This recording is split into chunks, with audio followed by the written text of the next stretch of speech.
Ladies and gentlemen, welcome to the fourth episode of Visioncon Spotlight, your in-depth look at the nerds you love.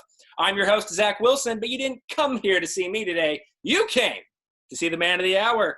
He's the master of the maestro himself, master musician, the one, the only, Trevor Calfee, otherwise known as Calfee. Trevor, how you doing today? I'm pretty good, man. It's great being the best musician, the master musician ever now. Well, listen, I've heard your music, ever since you started making it. So obviously I've been a big fan. But honest to God, I'd be more than happy to tell my friends, oh, man, you're doing great, man. Keep going. Even though deep down, they're meh. But you, on the other hand, have the makings of a master. So that's what I kind of wanted to start with, Trevor. Okay. How did you get into music? Well, so I started playing guitar when I was 15. That was sort of the big thing. Back when everybody was playing Guitar Hero and Rock Band. Over my freshman year of high school, I grinded expert mode Guitar Hero instead of having friends. And then I immediately realized that oh man, this is real fun. I just want to do this for real. And then I spent most of my high school years trying to be the next, Kirk Hammett. Sure. And I was in a couple of thrash bands here or there, but none of them really took off because it's so hard to find band cohesion, especially in a small town. And then when I got to my freshman year of college, I heard Skrillex for the first time, and I was like, oh, I need to be doing electronic music. And the rest is history. So yeah, the come to light moment was Skrillex, which I can understand. Being around at that time, Skrillex was huge. So is Skrillex kind of your inspiration, or were you kind of inspired by other electronic artists as well? I'd say that was a big one. I was always a Daft Punk and Deadmau5 fan when I was younger. I still think Alive 2007 is one of my favorite, electronic records. Sure. But yeah, Skrillex was really the big one. I remember I listened to Scary Monsters and that pretty intro. I was like, oh, okay, this is nice. It's kind of like Owl City, huh? Cool.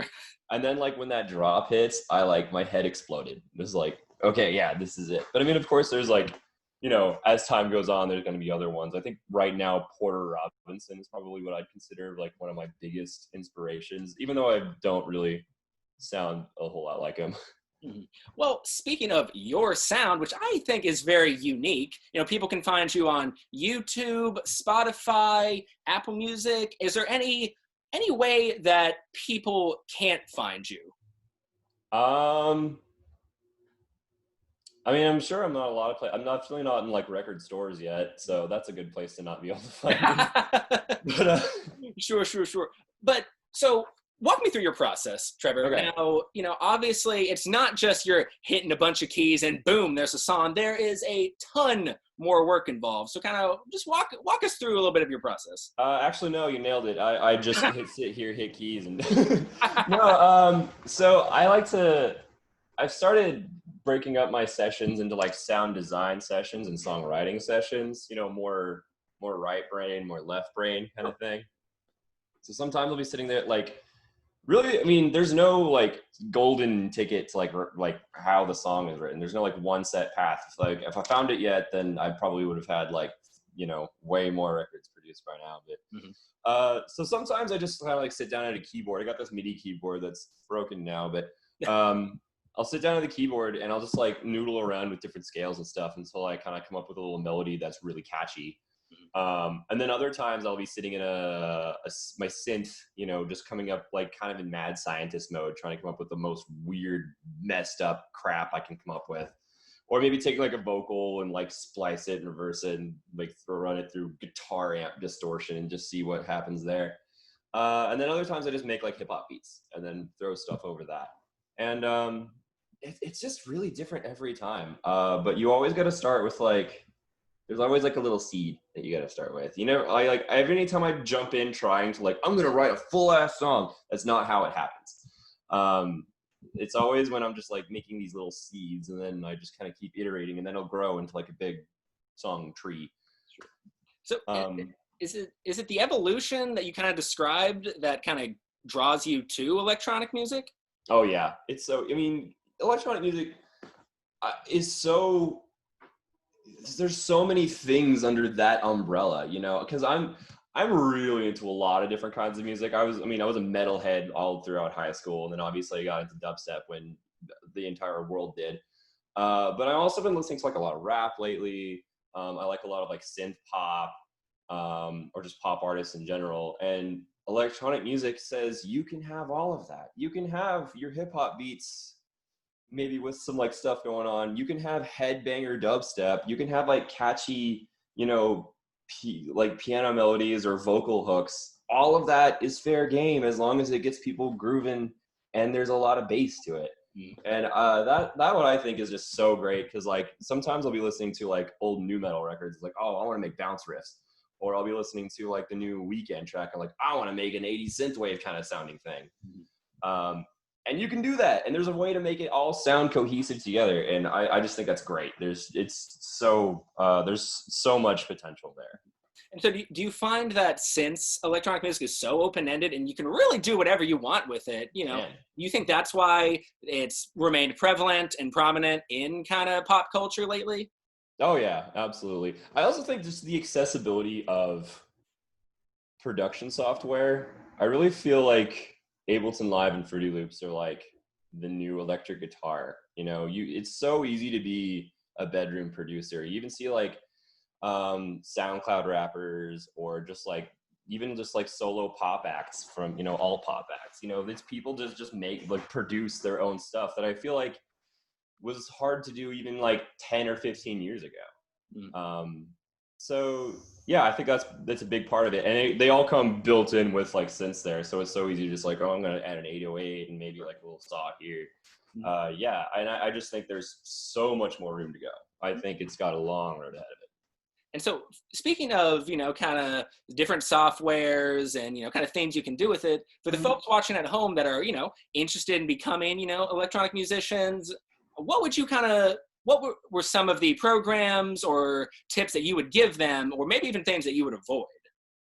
Ableton Live 8. Oh no, not 8. I started on 8. We're up to Live 10 now, I think. Ableton Live. That's the software I use. That's the software that I'd say a majority of like the big bass music acts are using. Skrillex uses it. I think Deadmau5 uses it for his live productions, because it's great as sort of like a live sort of framework for queuing up backing tracks and things. Yeah, I'd say that's probably the main one. A lot of people use Fruity Loop Studios. It's got a more fun user interface. I think they go by FL now. I think they're kind of trying to like shy away from their like scene years. Oh, we're not Fruity Loops anymore. We're FL. But I know Porter Robinson uses FL Studio, and Maddie too. But I think Ableton Live is just so user friendly. I love it. And do you need like these heavy rigs in order to make big successful songs like you do, or No. you know, no? So you can do it, you know, like on a laptop? I do it on a laptop. I don't have a PC. I have a laptop. Yeah, I mean, I usually keep it on my desk, but that's the great thing about it is it's so like light on CPU load. I'll take it outside and just like be on my back porch making stuff.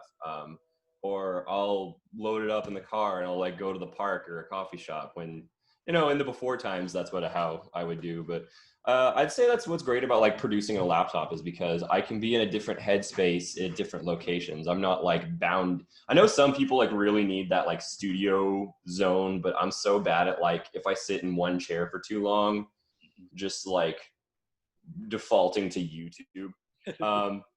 So being able to produce entirely in a laptop and just being able to go outside with it, or just flop back on the couch and just like make beats while like someone else is watching TV. It's easy to like have different perspectives on something when you're in a different location with it. So yeah, it's so easy. It's not even like an expensive like gamer laptop. It's like a mid-tier like regular thing.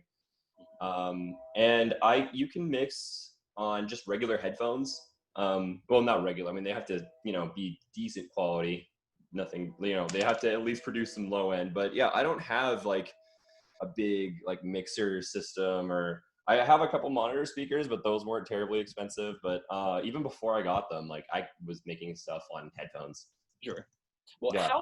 how big, and this is kind of in the genre itself, but, in your music as well, there are a couple pop culture references and quotes at the beginning of some of your songs and, other, big artists as well. Kind of, how big is that in your kind of production process? Sampling? Mm-hmm.